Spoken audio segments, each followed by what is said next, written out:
जय श्री राधे जय श्री कृष्णा। मित्रों, आज की वीडियो एक मोर और मोरनी की कहानी है कि पाप का भागीदार कौन होता है, यानी कौन होता है पाप का दोषी। मित्रों, आज की वीडियो बहुत कुछ सीख देने वाली है। आप इस चैनल को पहली बार देख रहे हैं तो इस चैनल को सब्सक्राइब अवश्य करें, लाइक शेयर कमेंट करना न भूलें। इस चैनल पर हर रोज अच्छी नई नई जानकारी मिलती रहती है। मित्रों, आइए कहानी शुरू करते हैं। एक बार एक जंगल में मोर और मोरनी का जोड़ा रहा करता था। मोर और मोरनी बड़े हर्ष और उल्लास के साथ में अपना जीवन यापन कर रहे थे। कभी भी उनके जीवन में आपत्ति और मुसीबत आ ही नहीं थी। उन्हें क्या पता था कि हमारे सर पे भी एक दिन मुसीबत आ बैठेगी। मित्रों, आज वो मोर और मोरनी बड़े खुश रहते हैं, लेकिन ये तो पता होना चाहिए जीवन में, हर मनुष्य के जीवन में, हर जीव के जीवन में एक बार आपत्ति मुसीबत जरूर आती है। यदि जीवन में सुख है, दुख अवश्य आएगा। यदि दुख है, सुख अवश्य आएगा। उसी तरह मोर और मोरनी वैसे तो बड़े प्रसन्न और खुश थे। एक दिन उनके जीवन में दुख आने ही वाला था। कैसे? वो चल करके वहाँ रहते थे, वहाँ से दूसरी जगह पहुँच जाते हैं और वहाँ एक बहुत सुंदर सा बरगद का वृक्ष था। और उस बरगद के वृक्ष पर एक नहीं अनेकों पक्षी रहा करते थे। मित्रों, अनेकों पक्षियों के घोंसला थे। उन घोंसलाओं में कुछ पक्षियों के छोटे छोटे बच्चे थे और कुछ पक्षियों के अंडे रखे हुए थे। जिस समय मोर और मोरनी उस जगह पर पहुंचे हैं तो क्या हुआ, एकदम से काली काली घटा छाने लगी। एकदम भयंकर आंधी तूफान आने लगे। इतनी तेज आंधी आई कि मोर और मोरनी तो जैसे तैसे जमीन पे जा गिरे। लेकिन उधर जो वृक्ष के ऊपर घोंसलाओं में छोटे छोटे बच्चे अंडे रखे हुए थे, वो सब आंधी के झरोका से जमीन पे गिर गए और सब वो बच्चा मर गए, अंडा फूट गए। इस तरह से आंधी जब बंद हुई, मोर और मोरनी ने ये दृश्य देखा। मोरनी कहने लगी, पिया, अरे हमारे आने से और इस जगह पे इतना भयंकर तूफान आ गया, इतनी भयंकर आंधी आ गई, अब तो हमने ही इन सब जीवों की हत्या की है, क्योंकि हम ही इसके पाप के भागीदार हैं। क्योंकि हम यहाँ नहीं आते तो शायद ये इतनी तेजी से तूफान नहीं आता और इन बच्चों का, इन अंडों का, इन पक्षियों का जान नहीं लेता। जो मोरनी है वो अपने पति से, मोर से विलाप कर रही है, रो रही है, बार बार अपनी करनी पे पछता रही है। पिया, हमने बहुत बुरा किया जो हम यहाँ पर आ गए। मोर कहता है, मोरनी, अरे ऐसे घबराने से क्या फायदा, जो किस्मत में लिखा होता है, अरे वो तो होता ही है। हम और तुम भले ही यहाँ नहीं आते, लेकिन फिर भी इनकी मौत एक आंधी के झरोका से लिखी थी, वो होना निश्चित थी।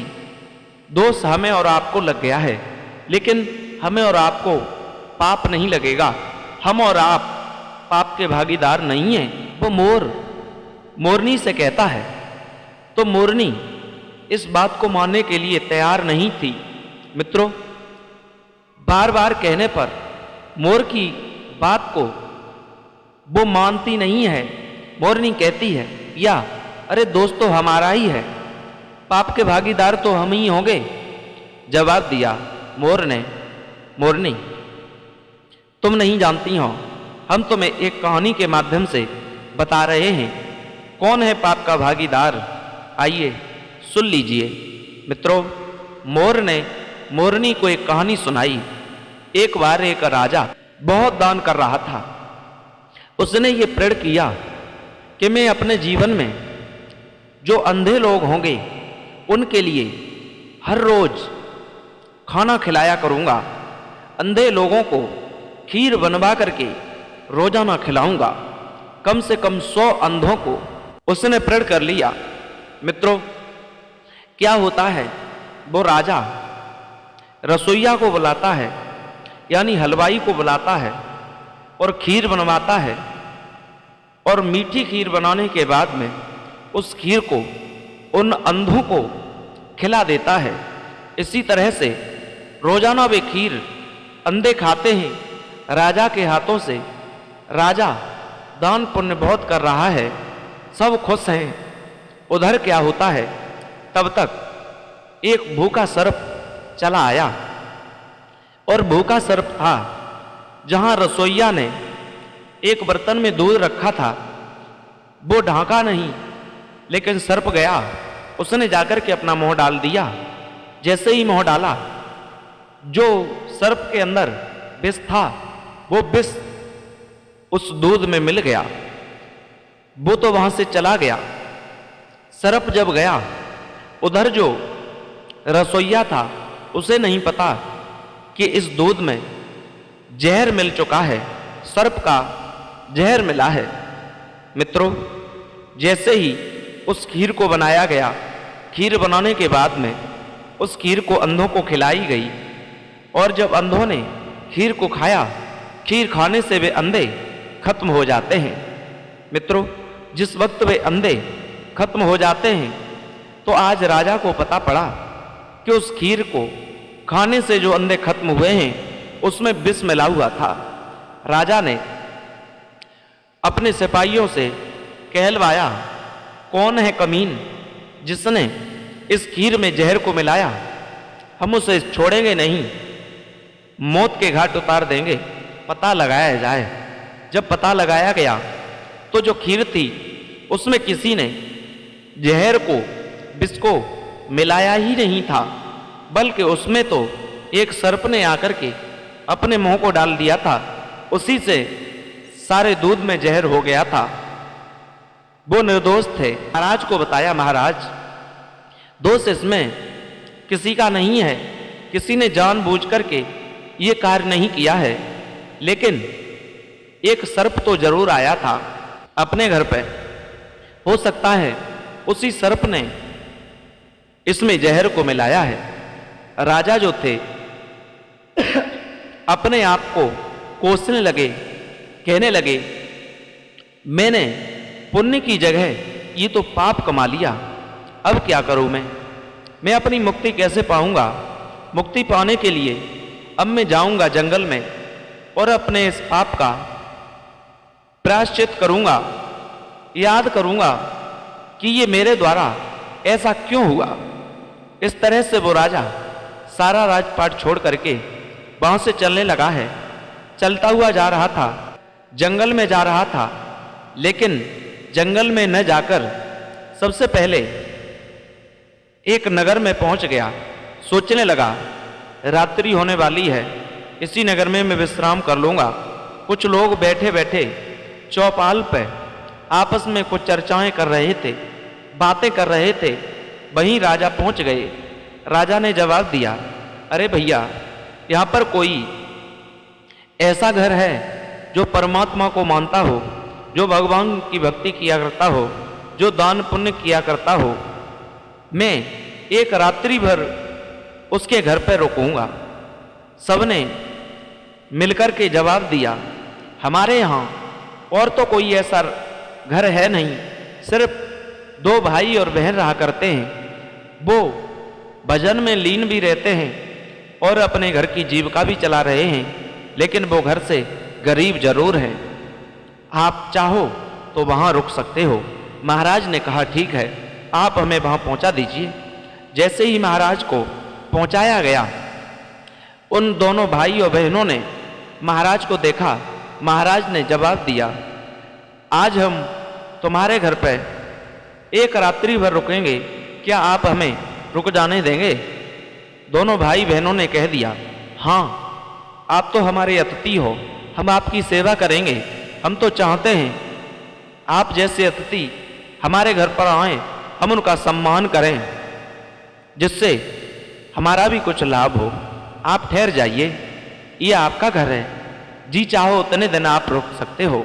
मित्रों, महाराज जैसे ही उन दोनों भाई बहन के घर पर रुक जाते हैं, रात्रि भर विश्राम किया है, भोजन करने के बाद में जब लेट जाते हैं, रात्रि भर आराम किया, सुबह क्या देखा है महाराज ने कि जो उस भाई की बहन थी, वो बहन सुबह जल्दी ही उठ जाया करती थी और भगवान का ध्यान करती थी, परमात्मा की भक्ति करती थी। उसके बाद में खाना बनाने के बाद अपने भैया को खिलाती, खिलाने के बाद में अपने भैया को बाहर काम करने के लिए भेज दिया करती थी। लेकिन उस दिन ध्यान को करती रही, महाराज ने देखा काफी समय से ये लड़की बैठी है, लेकिन सूरज भी निकलने वाले हैं, अभी तक इसने नेत्र नहीं खोले। चलो देखते हैं क्या करती है। जब उस लड़की ने नेत्रों को खोला, भाई पास में आ गया। भाई कहता है, बहन आज तो तुम्हें यह भजन करते ध्यान रख के काफी समय हो गया, तुमने आज बहुत विलंब कर दिया, अब मैं कार्य पर कैसे पहुंच पाऊंगा, इतनी देर तुमने क्यों लगा ली। वो बहन कहती है, भैया देर मुझे इस बात से लग गई क्यों मैं यहाँ नहीं थी, मेरा ध्यान जो था वो परमात्मा के यहाँ था, भगवान के यहाँ, धर्मराज के यहाँ। एक राजा जो था, वो राजा 100 अंधे व्यक्तियों को खीर का भोजन कराता था, लेकिन वो 100 जहर मिलने से खत्म हो गए हैं। इसलिए वहां ये न्याय चल रहा था कि इसका दोषी कौन है, सजा किसे दी जाए। इसलिए मैं लेट हो गई, इसलिए मुझे विलंब हुआ। बोले कोई बात नहीं। महाराज मन ही मन में सोच रहे हैं, ये तो मैं ही हूं, मैं ही दोषी हूं। अरे मैंने ही तो उन 100 अंधों को जहर के द्वारा मारा है। क्या हुआ, पूछा महाराज ने। क्या हुआ उस राजा का, कौन है दोषी। बोले अभी कुछ पता नहीं पड़ पाया, उसका न्याय कल होगा, तब बताएंगे। ठीक है। आज दूसरा दिन होता है। महाराज सोचने लगे, एक दिन नहीं बल्कि अब जब न्याय सुनकर के ही जाऊंगा तो अच्छा रहेगा। बहन और भाई से पूछा, क्या तुम हमें एक दिन और अपने घर पर रुक जाने दोगे। कह दिया, हाँ आपको हम जी चाहो उतने देर रुक सकते हो, हम अपने घर पे सेवा करते रहेंगे। बोले ठीक है। उधर क्या हुआ, जो कुछ लोग गांव के चौपाल पे बैठ कर के बातें किया करते थे, अब तो उन लोगों की मन में गंदे विचार आने लगे, गलत सोचने लगे। सब लोग विचार करते हैं, देखो भैया जो राजा एक दिन के लिए रुकने के लिए कह रहा था, वो सुंदर सी लड़की को देख करके वहां 2-4 दिन के लिए रुकने के लिए ही ठहर गया है। हमें ऐसा मालूम पड़ रहा है कि वो उस लड़की को अपने साथ में ही भगा न ले जाए। इस तरह से गंदे विचार करने लगे। उधर क्या हुआ, सुबह जब उस लड़की ने ध्यान किया है, ध्यान रखने के बाद में धर्मराज के यहाँ पर न्याय हुआ, उसमें उन तीनों को निर्दोष ठहराया गया। किसे, इसमें दोषी ना तो राजा है और ना ही वो सर्प दोषी है और ना ही वो रसोइया दोषी है। दोषी क्योंकि रसोइया अपने पेट की खातिर वो कार्य किया करता था, और जो सर्प था उसने जानबूझ करके जहर को नहीं डाला था, वो तो अपनी भूख मिटाने के लिए उस दूध में मोह डाल देता है, इसलिए उसे भी निर्दोष छोड़ दिया। राजा जो कर रहा था वो पुण्य का काम कर रहा था, लेकिन उससे भूल हो गई, जानबूझ करके नहीं हुई है, इसलिए दोषी वो नहीं है। दोषी तो वो है जो लोग उस लड़की ने बताया, जो मेरे बारे में बैठ करके गलत गलत चर्चाएं कर रहे हैं, दोषी तो वो है। मित्रों, सबको छोड़ दिया गया। दोषी है तो वो दोषी है जो पीठ पीछे चुगली करता है।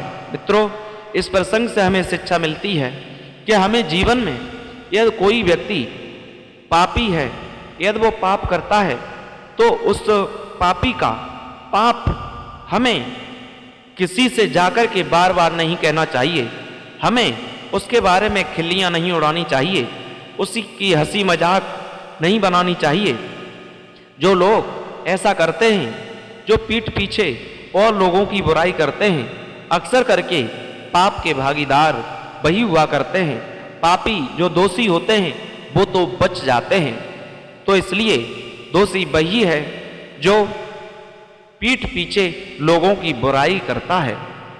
इसलिए हमें पाप से बचना है तो हम भी किसी से बुराई कभी नहीं करें। उधर मोर समझाता है मोरनी को, प्रिय दोषी तो वो है, बता दिया उस लड़की ने, जो मेरे लिए गलत विचार सोच रहा है। आपको यह वीडियो कैसी लगी? अच्छी लगी हो तो चैनल को सब्सक्राइब करें, लाइक शेयर कमेंट करना न भूलें। फिर मिलेंगे ऐसे ही नए इंटरेस्टिंग टॉपिक के साथ। तब तक के लिए सभी भक्तों को जय श्री राधे, जय श्री कृष्णा, जय हिंद।